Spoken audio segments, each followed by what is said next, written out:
All right, so Emulator 2, soft synth. After demoing it for probably 3 or 4 minutes and playing with some of the features, how could I not buy it? So, especially since it was on sale for 74 bucks.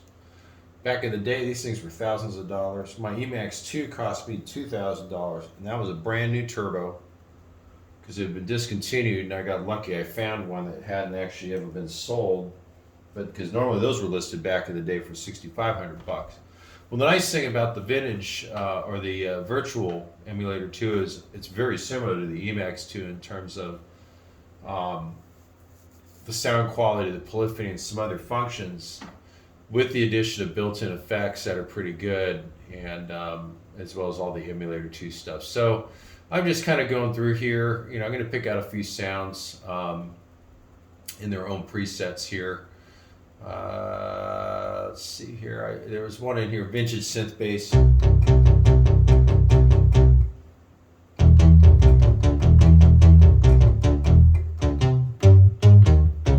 Yep, pretty standard synth bass there.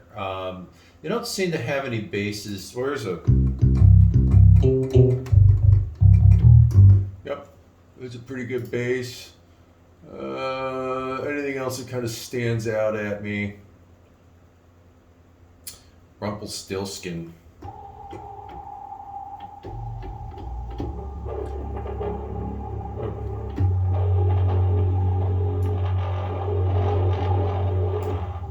Yep, kind of different. So, yep, brass and winds. Generally, they're the kinds of samples you would expect from the '80s. No need to look at those.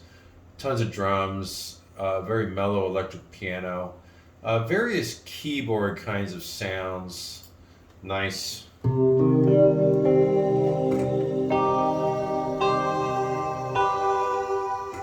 Yeah, and they actually have this nice choir on here. Where is it? It's in here somewhere. It might be in the pads. Yeah.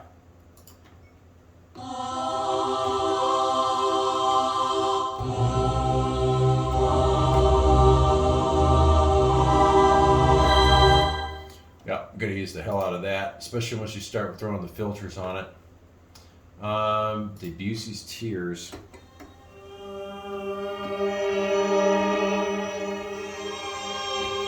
Eh.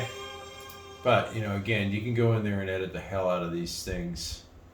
There's a lot of different things. The names don't exactly help a whole lot. It's just a name. Here's another choir.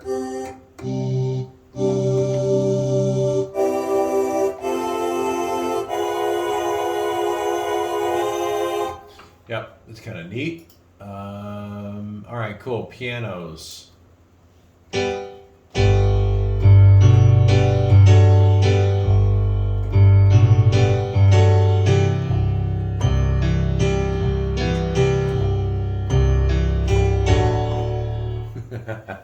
And a lot of these samples, by the way, were taken from the original emulator library. So that may be the very piano that Depeche Mode used to use when they toured in Alan Wilder would play the emulator too. Because why would you multi-sample your own piano? Just use the one that's on there, right? So that's pretty cool. Ugh. Okay, I can see why they call that loony piano chord. That could be fun, actually. Piano and strings. Layered strings and piano, good stuff. Pretty standard sampler fare. It's going to be called a tack piano.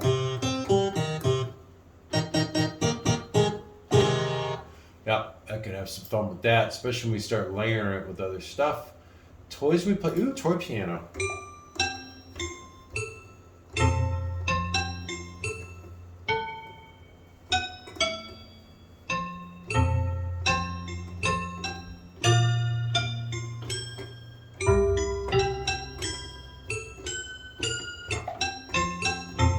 I probably dragged the decay out of that a little bit. It's a nice sound. There's some sequence-based ones on here. Yeah, I like these a lot.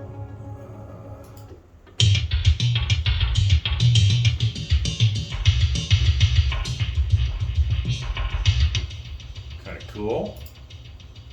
What else we got?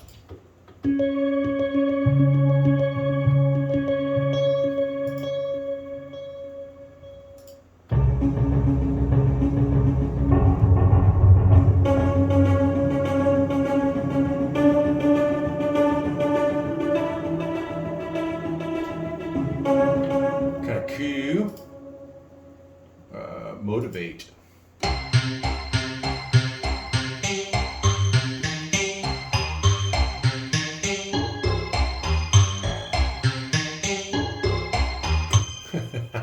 Jeez, that's very Depeche Mode-y too. It's kind of an arpeggiated, so it's actually turned on. Very interesting. I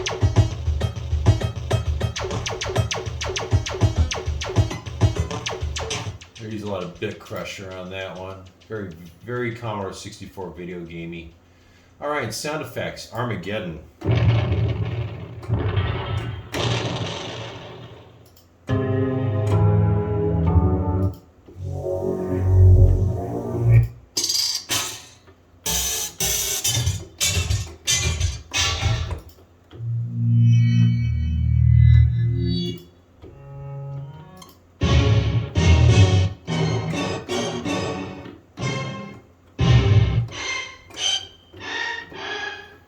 Various orchestral hits multi-sampled across the keyboard. Wow, there's another 80s thing there.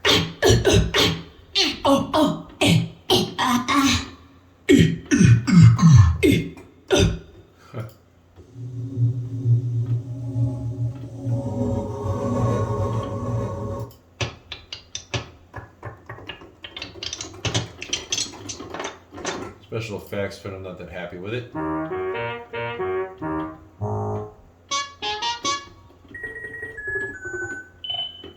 Kind of neat. Okay, let's move on to strings. So guitars and basically anything stringed is going to be in here,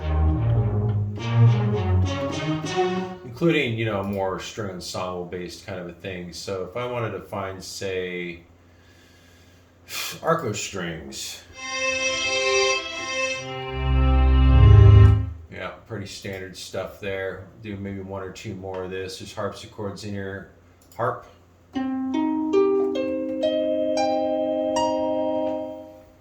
And what else here?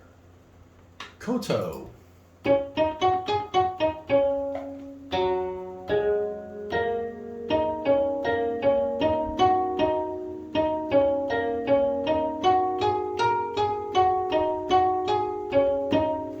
Yeah, it's the funny thing about Asian music is if you just use the black keys, you can hit them in any order you want, and you've got yourself a song.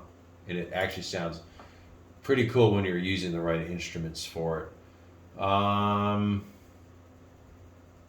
thought I ran into another song on here when I was running the demo mode, and now I can't seem to see it. It was similar to the Koto, but I liked it. It was even more plucky. It was just cool. Well, anyway, we'll find it later. Triton Fx Sync. Ooh. Pretty cool. Maybe one more. Crossfade strings, VA strings, high strings. I want something that's just kind of nice and lush. Those aren't bad. I'll check these ones here.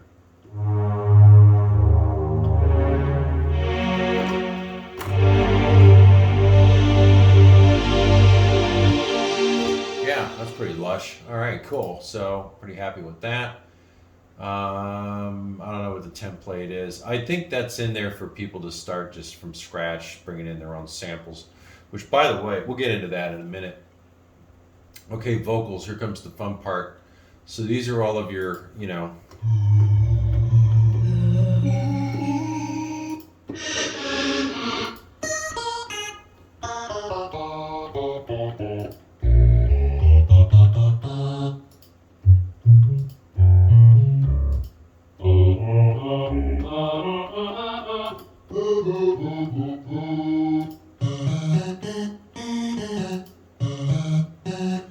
okay, so those are pretty standard sampler fare from the 80s. You always had to have one or two, you know, choiry, vocally kinds of things back in the day. So, all right, so that's some sounds. Now, let's go ahead and tweak some of these. The first thing I'm going to do is, I already got some stuff laid down here with some drums, is I'm going to go ahead and drag my, arm my CZ over here, and I'm going to grab a bass sound from here because I want a nice synthy bass sound. As you can see, the CZ has a lot. Lord of...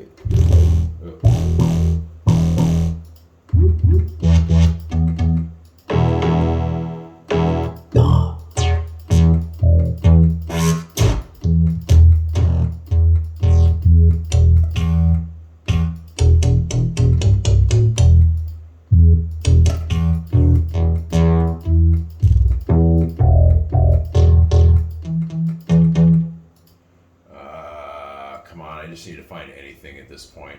Rubber bass, nocturne bass. Ooh.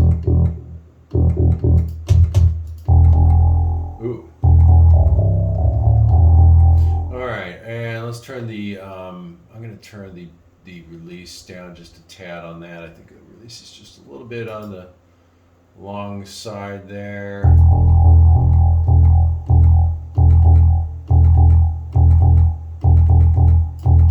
Okay, I'm going to use a song that I used a long time ago. So anyway, all right, so...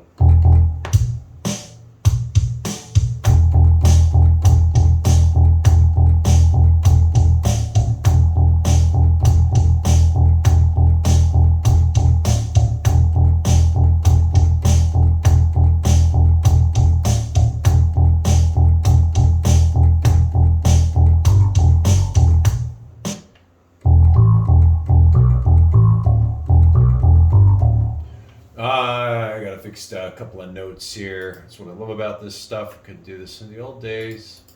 I had to re-record the whole thing from scratch, so.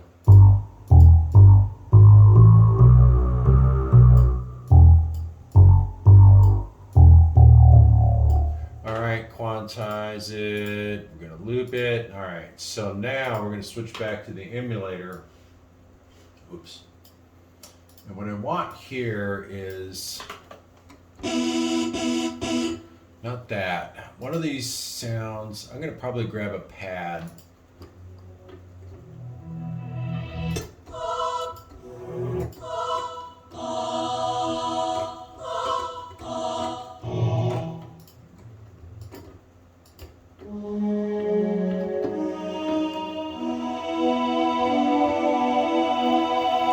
right, so one of the things that we're going to do with this is we're going to pop open the editor here, if I can remember how to do that. Oh, okay, there we go. I got to remember how to get back to the other thing here. And you've got your edit, and then you've got up to 8 voices that you can stack and assign, so they can overlap. They can you can stack them completely. You can break them up across the keyboard. So, which is a little different. The Emax II, you could do 2 voices. And you could layer those across the key. Essentially, what you could do is you could have 122 voices with 2 voices assigned per key that could be all different things, if that makes sense. On the Emulator 2, you basically had 8 voices, and you could throw them anywhere on the keyboard here. And on here, they actually have a full 88 keys listed, so which is great. But so you can edit them, and then you can assign them, and then there's also the effects, you know, chorus, delay, reverb, all that kind of stuff. But as you can see here, hopefully, there's actually 4 different voices to this. Slow attack vocal, something called the North Sea, which is it just sounds like the ocean. Actually, there's 5 on here. My bad. A little synthy pad there. Turn that off. Another synth pad, very similar, but again layered on it. And then the vocal So what I'm going to do is I think what I'm going to do is I'm going to mute the North Sea one. I'm going to keep these others, and now I'm going to play around with the filters. Specifically, I want to just do something. I want a warbly sound to this.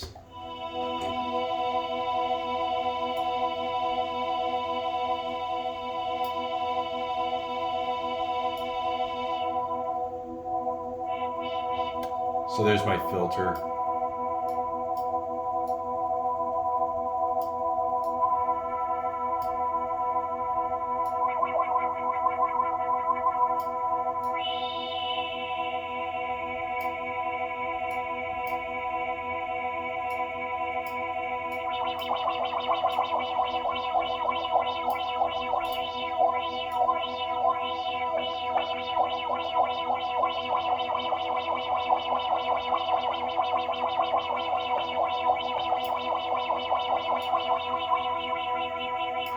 So I turn the LFO up a lot higher so I can make sure I like the timing, and then I back it off to where I want it to sit at. A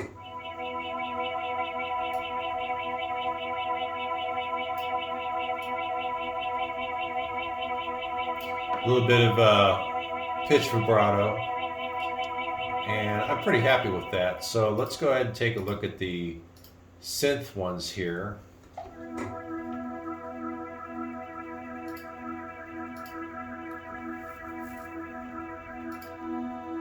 And right now they're all linked together. So I'm taking the synth one, I'm delinking it to the changes I made here on the vocal.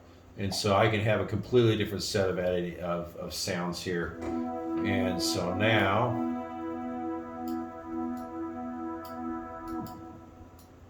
whoops.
Cool. So that's just an example. I'm not going to go too crazy on it.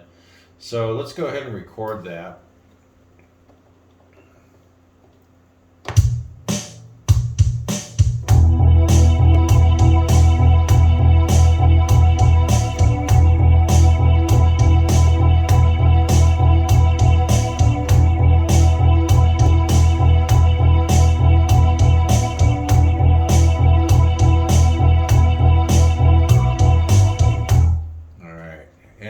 Quantize it. So I'm going to go ahead and drag one more in here, and I'm going to drag two now I think about it. I'm going to pop two more, and let's go ahead and pull in the emulator into both spots. Close this one out so I don't get confused. And Oops, that's that one there. And what I need is a plucky sound here. Kind of like the Koto, but I think the one I heard that I liked might have been up here in the keyboards.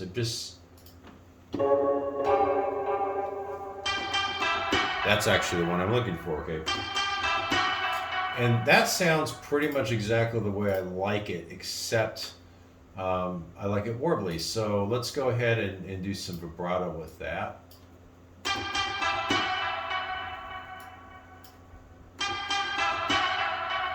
can kind of hear the vibrato, it's not too heavy.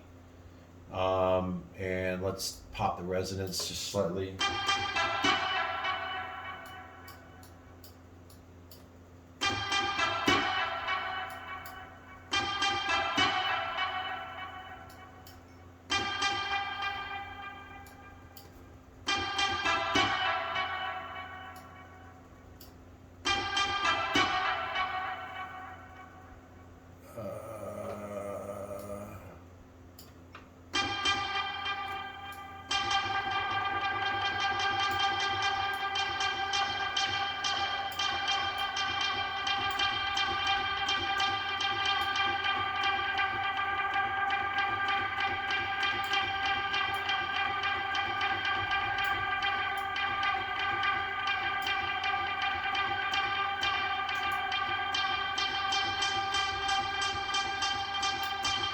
All right, that's pretty good. Let's go ahead and record that.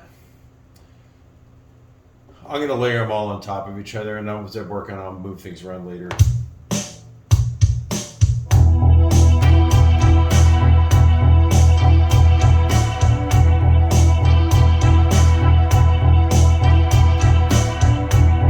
All right, so here, let's back the pad down just a tad.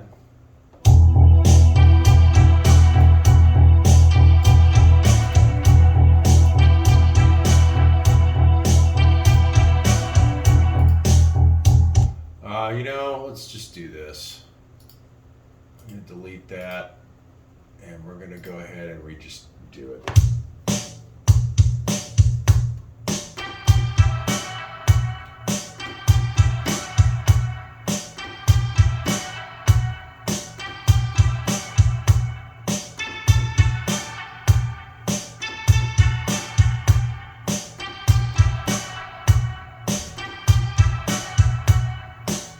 Okay, so now let's re-record the vocal pad to accommodate that.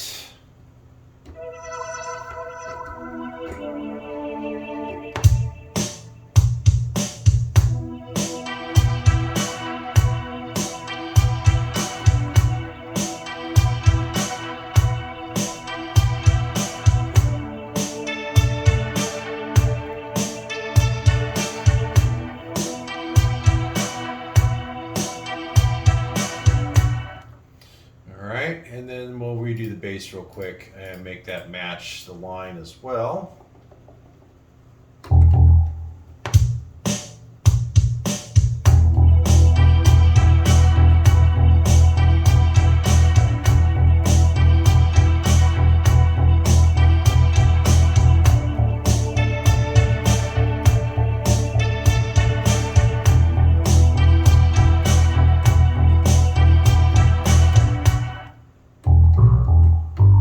Oops, I'll re-record it.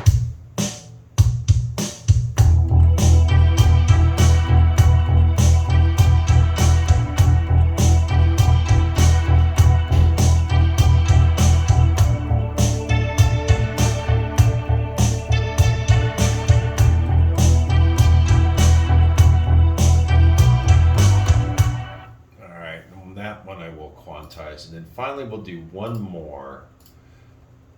Down here, so I'm going to go ahead and bring in another emulator track, and this has got this weird warbly kind of a thing that I did on the Emax. Wasn't that one.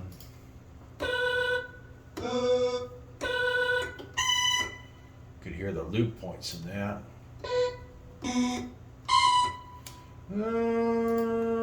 Where is it?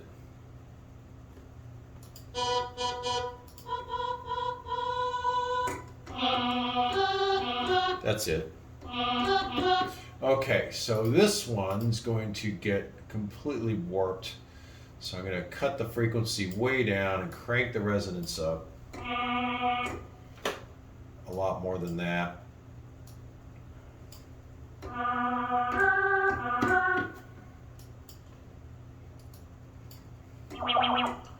Whoa.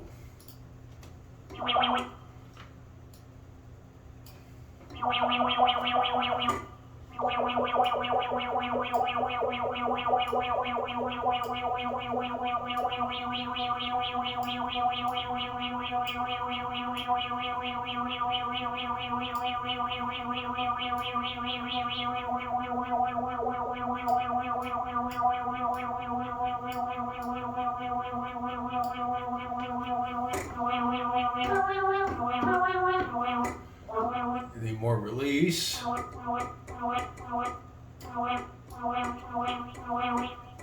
little bit.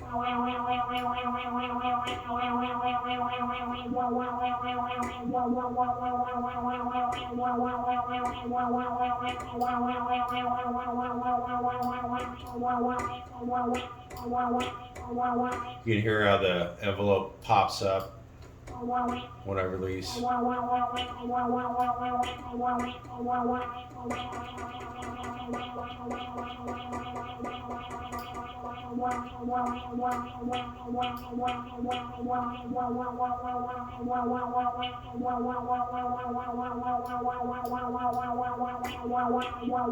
Okay, that should be about right. Let's try it out.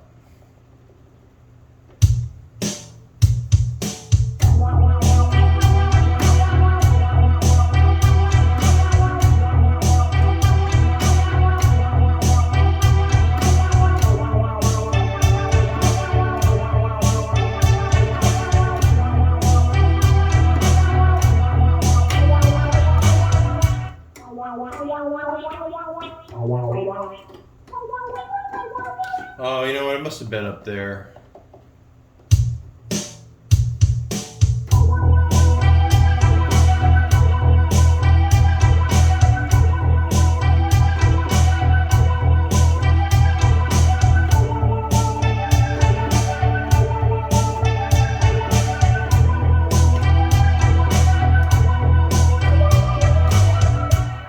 Yeah, that's actually very similar.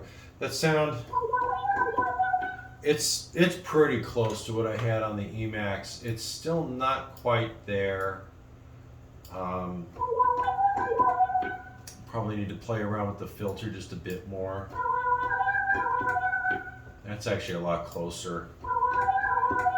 Yep, so wow, you know, it's interesting to be able to take this vintage soft synth stuff, especially with like an emulator, and be able to just jump right back into the swing of things, just like I was on the Emax, and in minutes, and be able to immediately start being productive. Frankly, I like working with this stuff a lot better than the more modern soft synths.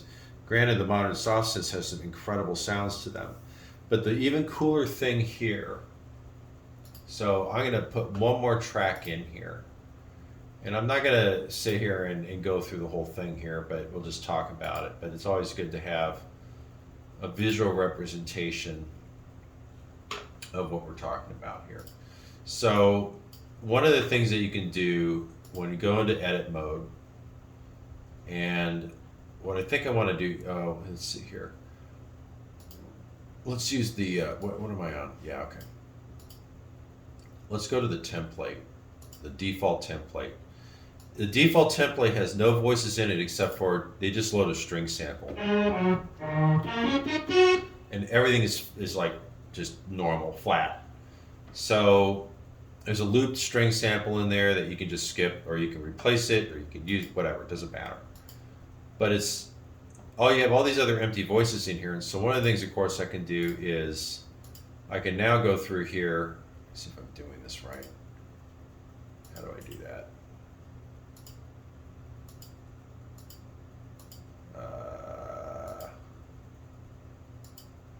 Dang it. All right, I might have to go and figure that out again. I thought it was that one.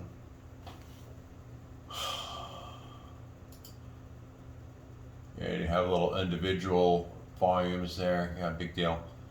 I thought there's a way that you can offset a sign. No, that's not what I want. I'm in edit. Voice, velocity key.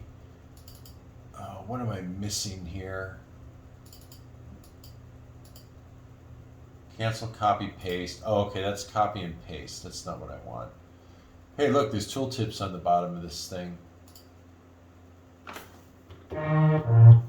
Okay, you need to be able to look. Oh, here it is.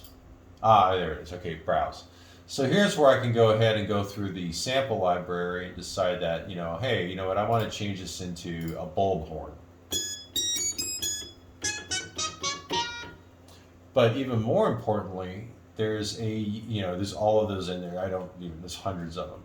Because these are all going to be the individual multi-samples. By way of example, if I go into if I can find it on here, because I'm not entirely sure how these aren't organized in alphabetical order. I thought I saw piano. And piano is one of the best ways to, there it is, grand piano. Think about it, because you're going to multi-sample things. There's a few different multi-samples here that are used where they stretch the piano in different sections across the keyboard. Looks like this one's got 6. So all of those are individual samples that are then mapped across the keyboard to some extent to make a nice sounding piano, right? Of course, more modern pianos on samplers and all that in soft synths is each key is going to be its own individual sample on the really, really good ones, or even on the really good ones anyway, but not the really, really ones. They're going to be across like 4 or 5 keys, right? So you're going to have a shitload of samples, and often there will be layered ones, because when you strike a key hard versus softly, even the tone of the string being struck changes, right? So they'll often layer those. But anyway, the other thing you can do is you can go to the user option here, and you can import your own sounds. I can go and I can add a folder that's on the computer, open a folder, and I can go and find, and I don't think I have any. Well, that's not entirely true. I should have some wave sounds in a lot of these now that I think about it. Audio files, probably, yeah, there's a whole bunch of AIF sounds. I don't know that those will, oh yeah, look at that. Oh shit. I don't know that they're really going to work though. I don't know if AIF is supported. Add. Or maybe I could just go through and add, or some of these might be, I might have to hold the key down. No. Oh. That's funny. Did you hear that? Listen.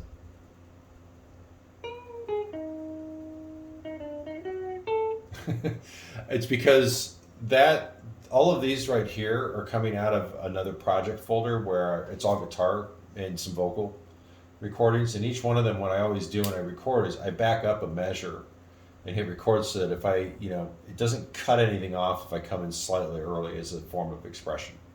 So it's got a moment of silence there before it. But wave files, AIF, I don't know how many other. It's just looking for audio files. So the cool thing there is that if I were to go and decide that, I like the CZ sound, I can go ahead and export that CZ sound pretty easily. I could go into, for instance, well, we'll just add another track. Why not? So I'm going to go ahead and add another track. This time, instead of the CZ, I'm going to go ahead and choose a lead sound out of one of the soft synths that come with Logic. Not that one.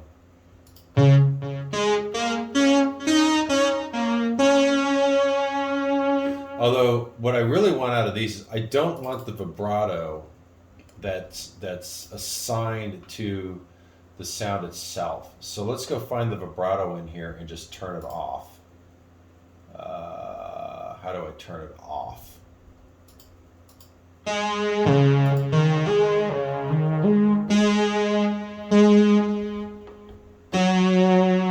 No.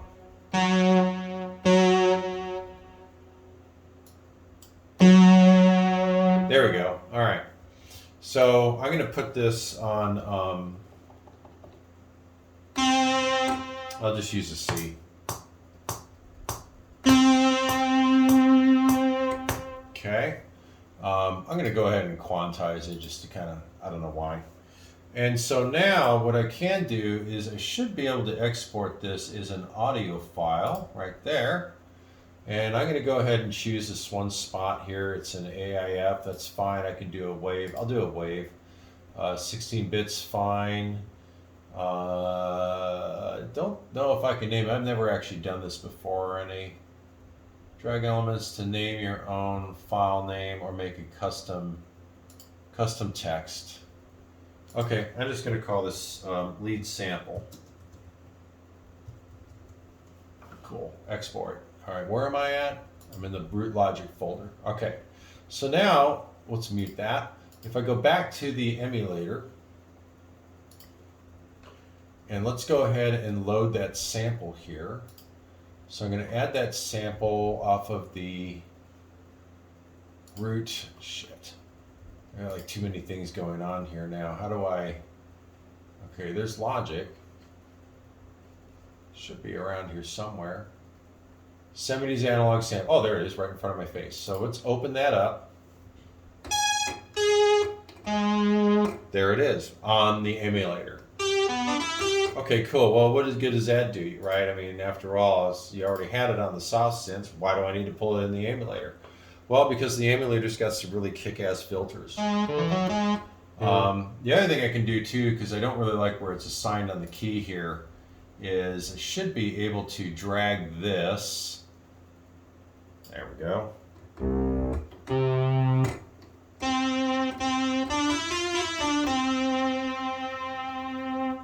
Okay, it just stopped. So of course one of the things I'm going to want to do is edit the loop point. So if I turn the loop on,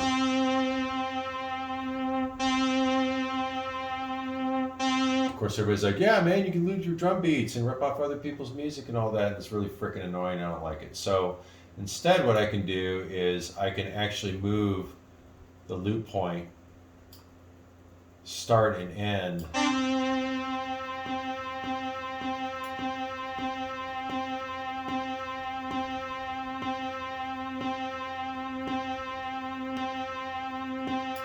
Trying to get rid of the popping.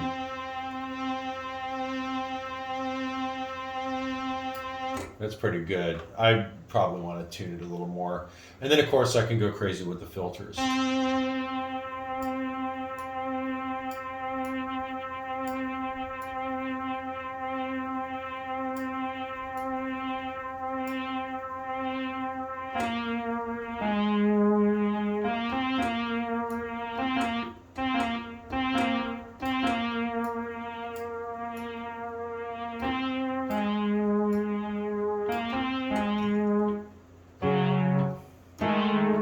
All that good stuff. So basically you can start editing all the stuff that you want with it. Polyphony up to 32 if you want, some bunch of different crap around there. And then I can decide that maybe I want to add some of the emulator's effects to it.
So pull in WAV files, AAF files. It could be, you know, I've got microphones. If I got a WAV file, I can pull off of the internet, off my phone, off anything. I can pull off the Windows sounds and throw these in here from Microsoft Windows or whatever. Mac sounds, doesn't matter. Pull them in here and start messing around with them and then layering them and assigning them across the keyboards and messing with samples and all that other kind of stuff. And go crazy. I can play them forwards, I can play them backwards, I can play them forwards and backwards, or I can play them backwards and forwards. Playing them in the stereo, all kinds of voice effects in here. Playing around with the filters, of course. With that, it was just different from the filter on the left. You know, giving it some vibrato. Let's see here.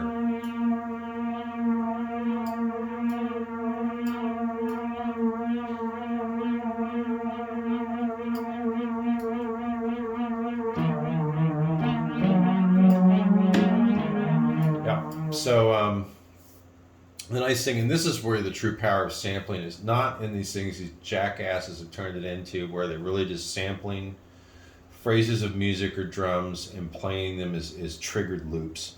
That is such an injustice to what the instrument's actually really capable of, and it turns my stomach.